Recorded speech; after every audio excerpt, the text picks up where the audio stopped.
Pembongkaran ratusan tiang monorel mangkrak di Jalan HR Rasuna Said bukan semata-mata urusan estetika kota.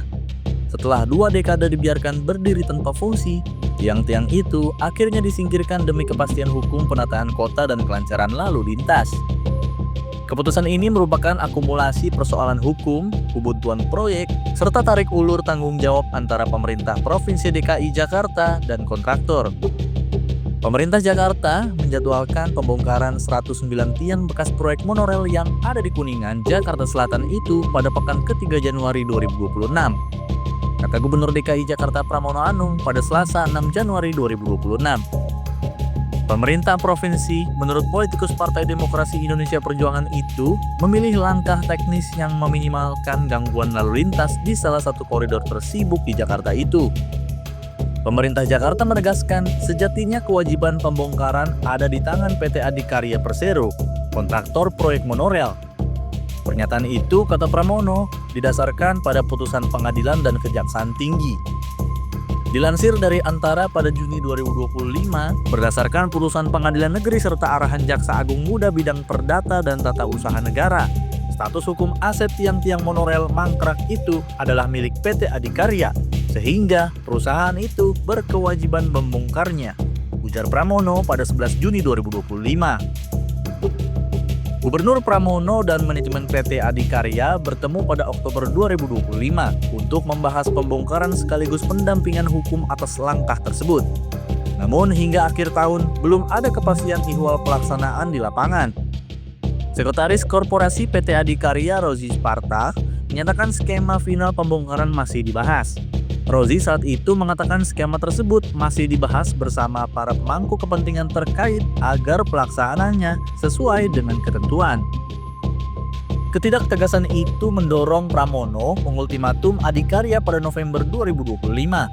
Ia mengirim surat resmi kepada perusahaan plat merah bidang konstruksi itu dengan memberikan tenggat 1 bulan untuk membongkar tiang-tiang monorel.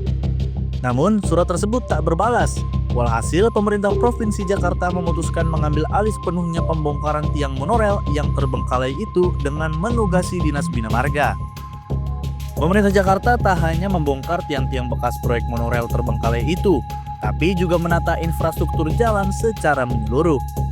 Kepala Pusat Data dan Informasi Bina Marga Jakarta, Dina Ruweni, mengatakan kegiatan ini mencakup penataan badan jalan dan saluran, trotoar, pembaruan lampu penerangan jalan umum, hingga penambahan halte dan street furniture sebagai sarana kelengkapan jalan, kata Dinar pada Kamis 8 Januari 2026. Semua pekerjaan itu ditargetkan rampung pada September 2026. Akar persoalan proyek monorel Jakarta sendiri bermula pada 2004. Pemerintah Provinsi Jakarta yang saat itu dipimpin Gubernur Sutioso menggagas proyek ini sebagai simbol modernisasi transportasi ibu kota. Konsorsium PT Jakarta Monorail dan Omnico Singapura ditunjuk sebagai pelaksana.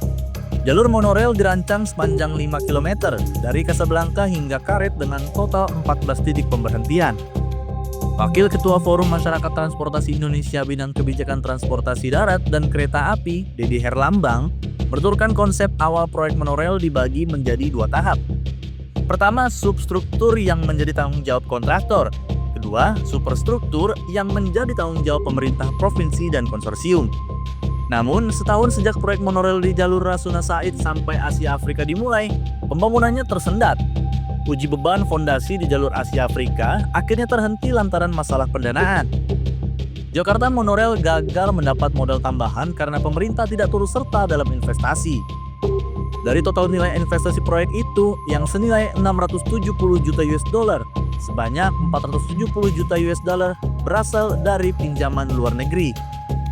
Dedi menjelaskan tidak ada kesepakatan antara kontraktor dan pemerintah Provinsi Jakarta. Superstruktur belum terselesaikan karena belum ada konsorsium yang berhasil. Tiang-tiang itu tidak jadi dibayar oleh pemerintah provinsi, katanya Ahad 11 Januari 2026. Proyek monorel resmi mandek pada 2007 pada era Gubernur Fauzi Bowo karena dinilai tidak ada kejelasan ihwal kelanjutannya. Pada 2013, Gubernur Joko Widodo mencoba menghidupkan kembali proyek tersebut. Ia mengubah nama proyek itu menjadi Jakarta Eco Transport.